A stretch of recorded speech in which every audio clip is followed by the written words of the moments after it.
로마서 5장 12절부터 21절까지 말씀입니다. 읽는 것은 12절부터 14절까지만 읽도록 하겠습니다. 제가 봉독하겠습니다. 그러므로 한 사람으로 말미암아 죄가 세상에 들어오고 죄로 말미암아 사망이 들어왔나니 이와 같이 모든 사람이 죄를 지었으므로 사망이 모든 사람에게 이르렀느니라. 죄가 율법 있기 전에도 세상에 있었으나 율법이 없었을 때에는 죄를 죄로 여기지 아니하였느니라.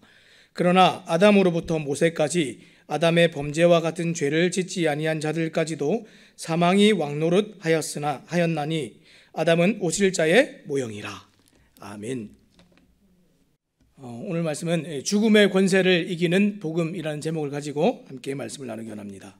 죽음의 권세를 이기는 복음입니다. 누구를 머리로 삼느냐에 따라서 몸의 운명이 달라집니다.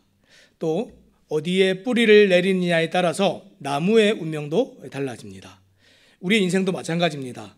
악한 남편을 만나 힘든 결혼 생활을 하는 이 사람들도 있고, 악한 부모를 만나서 사랑받지 못하는 자녀들도 있습니다.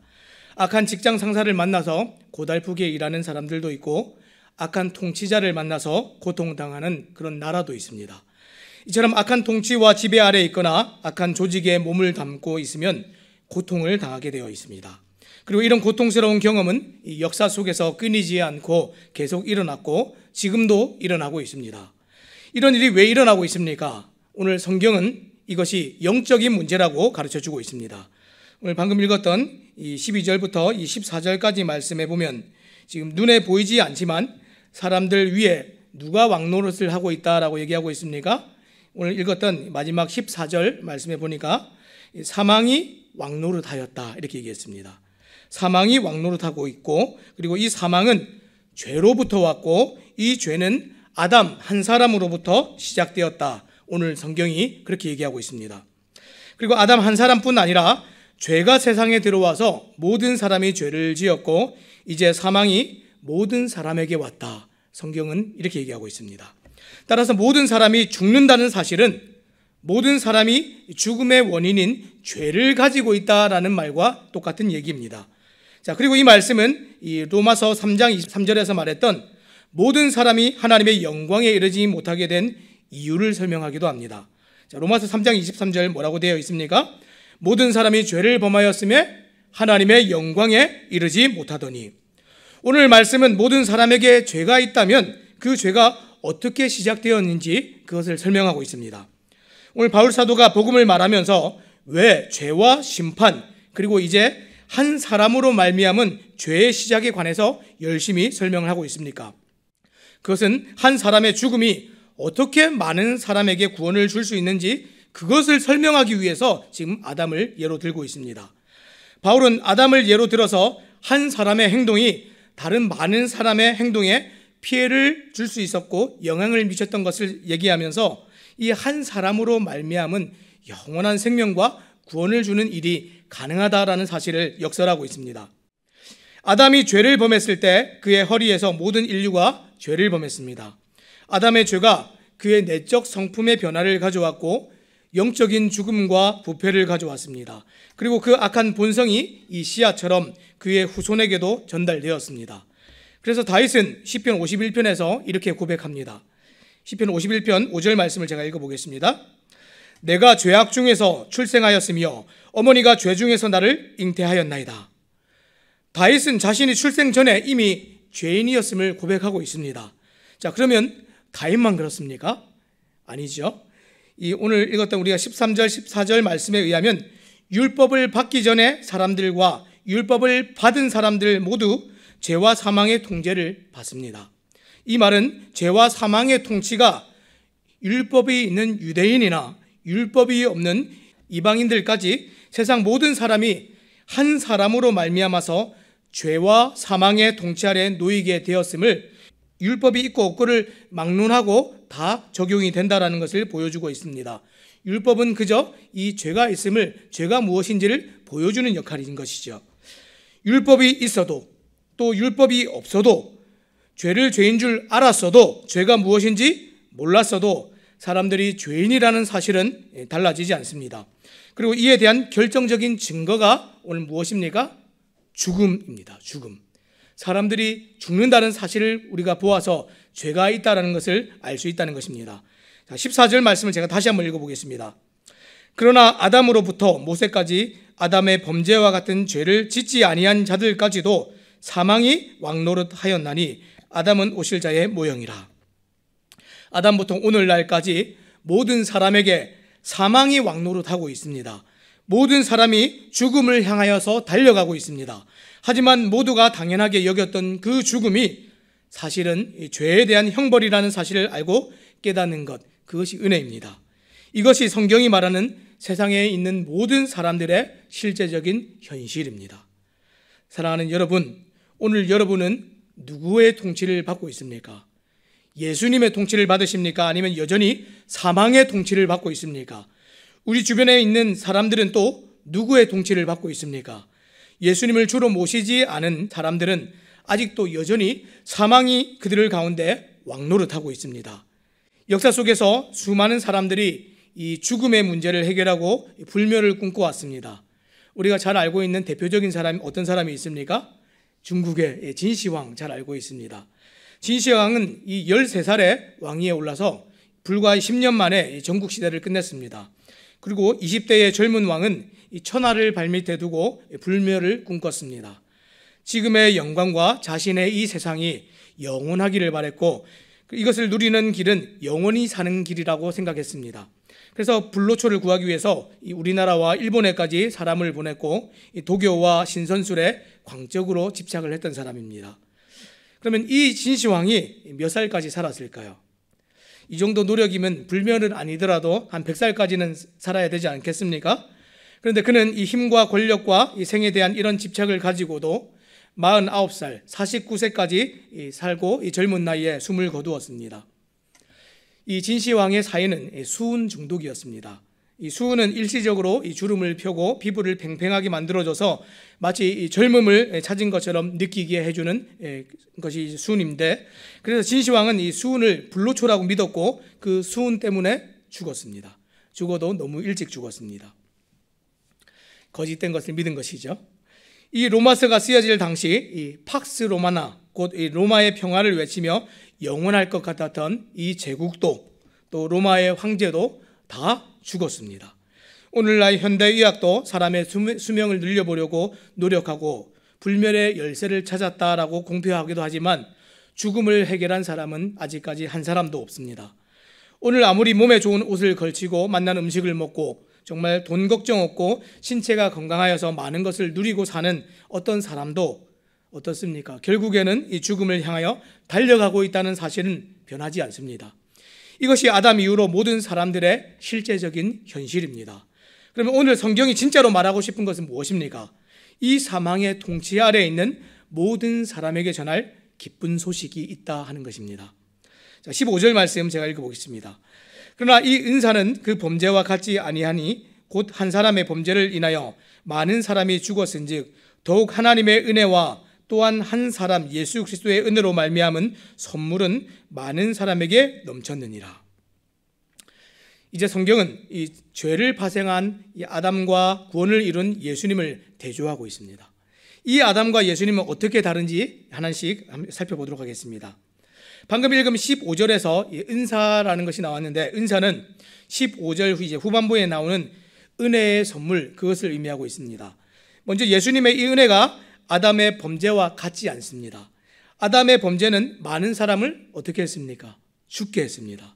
그런데 예수님의 은혜는 이 15절 중간에 더욱이라는 표현을 사용하여서 사망을 무너뜨림으로 아담의 그 죄된 행위보다 비교할 수 없이 더 크다라는 것을 설명하고 있습니다. 더욱. 그리고 그 결과로 많은 사람에게 은혜가 아니라 은혜가 있다 이렇게 설명하는 것이 아니라 뭐라고 얘기했습니까? 많은 사람에게 은혜가 넘친다 이렇게 얘기했습니다. 그리스도의 은혜가 인류를 구원하고도 남음이 있을 정도로 넘치며 모든 믿는 자에게 구별 없이 풍성하게 부여된다라는 것을 오늘 15절이 보여주고 있습니다. 자, 또 16절에는 뭐라고 얘기했습니까? 16절 이렇게 얘기합니다. 또 이 선물은 범죄한 한 사람으로 말미암은 것과 같지 아니하니 심판은 한 사람으로 말미암아 정죄에 이르렀으나 은사는 많은 범죄로 말미암아 의롭다 하심의 이름이니라. 이 선물이 무엇입니까? 은혜에 의한 구원입니다. 그리고 16절은 이 선물이 가지고 있는 위력의 차이를 지금 보여주고 있습니다. 즉 범죄는 온전한 한 사람으로부터 시작되었습니다. 그렇죠? 근데 은혜는 사망이 왕노릇하는 데서, 곧 세상에 죄가 가득 차고 죄가 만연한 데서 비롯되었습니다. 이것은 그 죄악된 세상을 바꿔내는 이 은혜의 위력이 죄보다 훨씬 크다라는 사실을 보여주고 있습니다. 아담은 한 사람으로 시작했는데 이 은혜는 죄가 가득 찬 이 온 세상을 뒤바꿔내는 대단한 위력이 있습니다. 자, 또 17절은 뭐라고 얘기하고 있습니까? 한 사람의 범죄로 말미암아 사망이 그 한 사람을 통하여 왕노릇하였은즉 더욱 은혜와 의의 선물을 넘치게 받는 자들은 한 분 예수 그리스도를 통하여 생명 안에서 왕노릇하리로다. 아담의 죄는 모든 사람의 죽음을 초래했습니다. 아담이 기대했던 것은 어떤 것입니까? 마치 이 진시황처럼 영원히 살 것을 기대했습니다. 진시황처럼 영원한 왕으로 좌정하고 하나님처럼 사는 것, 이것이 사실 아담이 기대했던 겁니다. 아담이 기대했고 사탄이 약속했던 것은 하나님과 같이 되는 것이었습니다. 그런데 결과는 어떻습니까? 결과는 정반대의 결과였습니다. 하나님과 같은 왕이 되는 것이 아니라 죄와 사망의 종이 되어서 사는 것이었습니다. 소위 얘기하면 사기를 당한 겁니다. 거짓에 속은 겁니다. 반면에 그리스도의 죽으심과 부활은 무엇을 가져다 주었습니까? 17절 하반절을 제가 한번 다시 읽어보겠습니다. 더욱 은혜와 의의 선물을 넘치게 받는 자들은 한 분 예수 그리스도를 통하여 생명 안에서 왕노릇하리로다. 예수님께서 우리의 왕으로 통치하셨다, 이렇게 말해도 지금 틀린 말이 아닌데, 여기서는 사탄이 줄 수도 없고 약속을 지킬 수도 없던 그 일, 왕으로 통치하는 일을 예수님께서 우리에게 맡기셨다고 말합니다. 뭐라고 얘기했습니까? 그리스도를 통하여서 생명 안에서 너희가 왕노릇하리로다, 이렇게 얘기했습니다. 이것이 아담이 기대했던 일 아닙니까? 사단이 주겠다고 얘기했던 그 일 아닙니까? 사단은 주지도 못했던 것, 예수님께서 우리에게 그렇게 허락하셨습니다.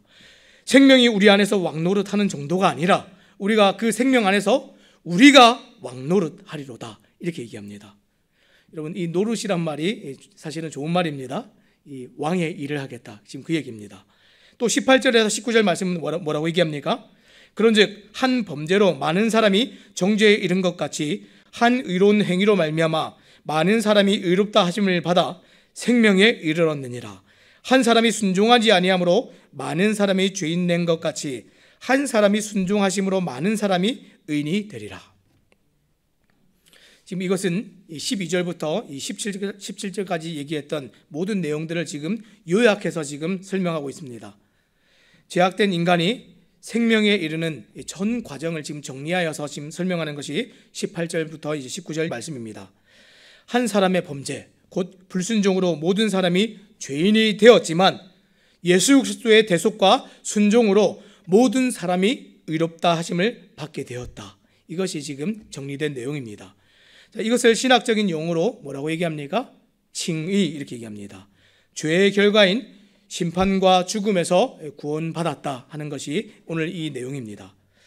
사랑하는 여러분, 사람들은 죄의 결과인 죽음을 어떻게든 피해보려고 했지만 아담의 후손들의 삶은 하나같이 계속해서 속아서 계속해서 죽음에 걸려 넘어지고 아무도 이 사망의 권세에서 피하는 사람이 없었습니다. 하나님처럼 신이 되게 해주겠다, 하나님처럼 왕이 되게 해주겠다, 참된 기쁨과 복락을 주겠다 말하지만 하나님을 떠난 사람들에게 그 어디에도 참된 안식은 아무 곳에도 없습니다. 그것을 가장 잘 말해주는 것이 모든 사람의 죽음이고 그로 인한 모든 공포입니다. 그런데 그 죽음을 해결할 수 있는 방법이 있다면 이것보다 기쁜 소식이 어디 있겠습니까? 그 기쁜 소식이 복음, 그 기쁜 소식이 된 복음, 그것이 여기에 있습니다. 그 기쁜 소식이 성경에 있고 예수님 안에 있고 예수님을 주로 모시고 살고 있는 우리 안에 있습니다. 바울은 하나님의 뜻이 사람들을 죽음이 아닌 영원한 생명으로 인도하는 것이라고 지금 오늘 얘기하고 있습니다. 그래서 죄를 깨닫고 하나님을 찾도록 율법도 주었고 성경도 주었고 선지자도 주었습니다. 그래서 20절 말씀 뭐라고 얘기하고 있습니까? 율법이 들어온 것은 범죄를 더하게 하려 함이라. 그러나 죄가 더한 곳에 은혜가 더욱 넘쳤나니. 은혜가 넘쳐나도록 죄를 많이 지으라는 얘기가 아닙니다. 지금 무슨 얘기입니까? 율법이 온 이유를 설명하고 있지요. 하나님께서 죄를 깨닫도록 율법도 주시고 성경도 주시고 성경에 보면 선지자들도 허락하셨습니다. 죄된 것만 알고 죄된 것만 보고 죄와 사망의 종으로만 살던 사람들에게 하나님의 법은 이제 죄가 없는 세상을 보고 꿈꾸고 소망하도록 그렇게 우리에게 왔습니다. 지금은 우리에게 이 성경과 교회를 남겨두심으로 사람들이 더 이상 죄 중에 먹고 마심으로 살지 않도록 그렇게 오늘 우리를 불러주셨습니다. 죄가 왕노릇하는 세상에 은혜가 왕노릇하는 사람들을 보내심으로 죄가 가린 사람들의 눈과 귀를 열도록 하나님께서 오늘 모든 성도들과 교회를 그렇게 불러서 세상에 두셨습니다. 그래서 마지막 21절 말씀은 뭐라고 얘기합니까? 21절 말씀 마지막으로 제가 읽어보겠습니다. 이런 죄가 사망 안에서 왕노릇한 것 같이 은혜도 또한 의로 말미암아 왕노릇하여 우리 주 예수 그리스도로 말미암아 영생에 이르게 하려 함이라. 율법과 하나님의 말씀을 가진 자들이 있으면 죄가 더욱 드러나게 되어 있습니다. 그래서 세상이 우리를 싫어하고 미워합니다. 세상이 교회를 왜 이렇게 미워합니까? 사람들이 정말 죄로 여기지 않는 것들을 죄로 드러내게 만들기 때문에 그렇습니다. 그럼에도 불구하고 오늘 우리가 죄를 말하고 복음을 전하는 이유가 무엇입니까? 사람들이 예수님을 통해서 영생에 이르게 하는 것이 하나님의 뜻이기 때문에 그렇습니다. 오늘 말씀을 맺겠습니다. 예수님이 가져온 생명과 은혜는 아담이 가져온 죄와 사망의 권세보다 훨씬 더 강력합니다. 이제 사망의 권세 아래 살아가던 사람들에게 영원한 생명의 길이 열렸습니다. 시대가 변하고 문명이 아무리 발전하여도 이 복음에 관한 이 진리는 변함이 없습니다. 예수님이 길이시고 예수님이 생명이 되십니다. 이 복음을 전하는 일로 부활의 증인으로 부름받은 새담침례교회 모든 성도님들은 오늘 만나는 모든 사람들에게 죽음의 권세를 이기고 영생을 얻는 이 진리를 담대히 전하며 사시기를 우리 주님의 이름으로 부탁드립니다. 기도하겠습니다.